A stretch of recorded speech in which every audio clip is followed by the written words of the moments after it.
Eu vou voltar àquela situação que envolve os tributos, você se lembra?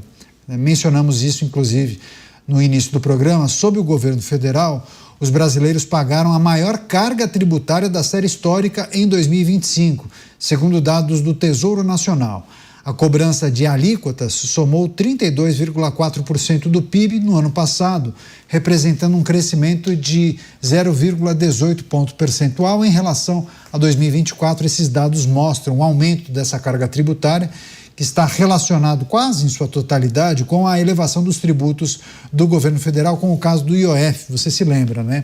Além do aumento do imposto sobre operações financeiras, o Tesouro apontou que houve aumento da carga tributária na categoria de imposto sobre renda, lucros e ganho de capital, além do imposto que fica retido na fonte. Quem tinha pedido para analisar, inclusive, essa notícia, vou passar para ele, é o Bruno Musa. Você, Musa. Veja, o primeiro ponto aqui que eu achei interessante é quando o Beraldo mencionou a respeito no Brasil o imposto é roubo, né? Eu acho que tem um ponto que o roubo é caracterizado por aquela tomada forçada de algo que não é seu e o outro não tem o consentimento.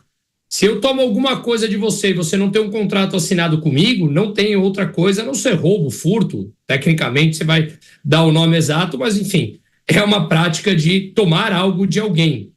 Então, na minha opinião, o que caracteriza o roubo aqui não é o destino que é feito com o dinheiro, senão a gente abre uma discussão e fala, não, o cara roubou de mim, mas ele mandou para uma ONG de velhinhos, então tá tudo bem. Não tá tudo bem. Tomaram a tua propriedade de maneira forçada. Esse é o primeiro ponto, mas é uma discussão mais filosófica da coisa. Então, o que caracteriza o roubo para mim é o ato de tomar sem o consentimento das pessoas. E a máquina pública infantiliza todo mundo, uma vez que ele se acha melhor, ele se arroga o direito de dizer que sabe ele definir o que é melhor para você, da sua aposentadoria, da sua educação. Assim, ele justifica essa tomada forçada de quase tudo, ou quase metade daquilo que nós produzimos. Mas vamos sair do campo filosófico, então, e vamos a uns dados importantes.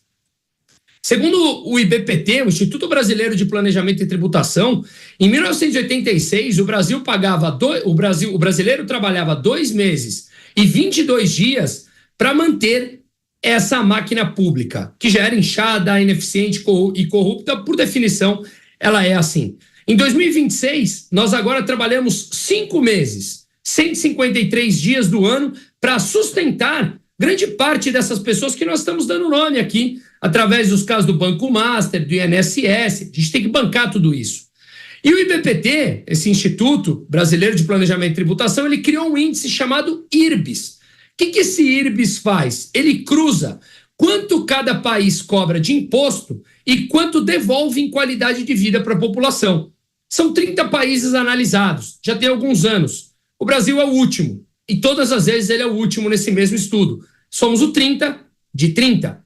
A Irlanda tem um peso do PIB de 22% em impostos sobre o PIB. E ela tem um IDH, Índice de Desenvolvimento Humano, de 0,95.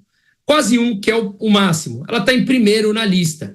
O Brasil tem a carga tributária de quase 34% do PIB e nós somos o último, que nós temos um IDH de 0,78. Portanto, não é falta de dinheiro, não é falta de arrecadação que bate recorde ano após ano. 2025 ultrapassou 3 trilhões de reais. Não, é realmente uma mentalidade errada, uma corrupção e uma falta de punição, um incentivo total ao roubo às pessoas que comandam a máquina pública e que por gerações nós fomos ensinados que devemos deixar tomarem o nosso dinheiro, roubarem de maneira coercitiva para sustentar aquilo que eles fazem pela gente, o que a gente faria muito melhor do que eles.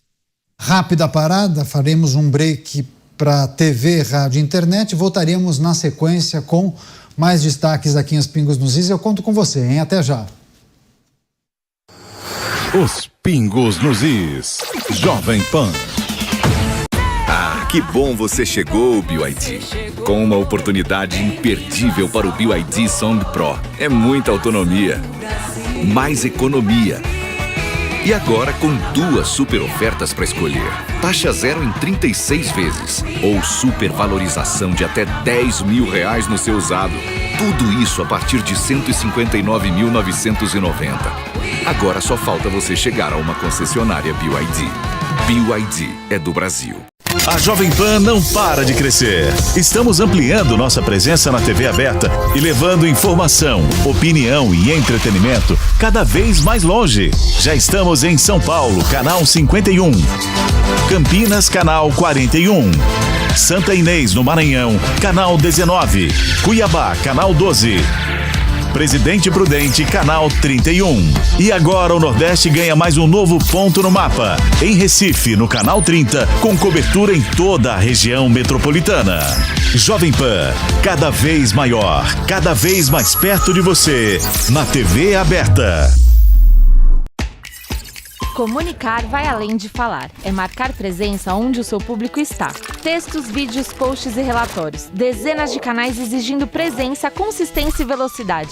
É por isso que criamos a SAMP, um ecossistema de inteligência artificial que entende, cria e publica conteúdo com velocidade e consistência, onde quer que o seu público esteja. De PDFs a notícias, de textos a voz, de ideias a impacto. SAMP, conteúdo inteligente para o seu negócio. A saúde é um reflexo de como cuidamos do nosso corpo. Recebemos a neurocientista Isabela Martina para falar sobre traumas. E ainda o Dr. Cláudio Lutemberg conversa com a pediatra Beatriz Semer sobre puberdade precoce. Jovem Pan Saúde. Amanhã, às 4:30 da tarde, na Jovem Pan. Os pingos nos is. Jovem Pan. Estamos de volta com o programa Os Pingos nos Is, os assuntos importantes desta sexta-feira, sempre contando com a análise dos nossos comentaristas. E antes do intervalo nós falávamos sobre o aumento no volume de impostos que são pagos pelos contribuintes. Inclusive, atingimos o maior volume de impostos da história, né, em 2025. Falta o Luiz Felipe Dávila trazer as reflexões a respeito desse levantamento que acaba entristecendo muita gente, né? Que fica com aquela sensação, poxa, eu pago tanto e recebo tão pouco de volta. Eu acho que é essa a sensação de muitos, viu, Dávila? É verdade, este é o preço do populismo. Quem mandou eleger populista para presidente da República? Esse é o custo. Vamos explicar aqui por que o Brasil bateu o recorde de arrecadação de imposto. Começa como lá no primeiro dia de governo de Lula, que aumentou o salário mínimo e atrelou o aumento do salário mínimo a todos os benefícios sociais. Cada R$1 que foi aumentado, aumentou em 380 bilhões de reais as contas públicas. O que aconteceu? Estourou as contas públicas de um jeito absurdo, com gastos obrigatórios e esta vinculação a todos os benefícios.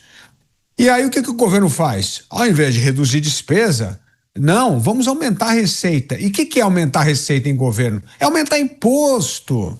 O governo aumentou entre imposto, taxas, contribuição, 1 a cada 27 dias. E aí, como bem lembrou o Bruno Musa, nós temos que trabalhar de janeiro a maio para pagar imposto.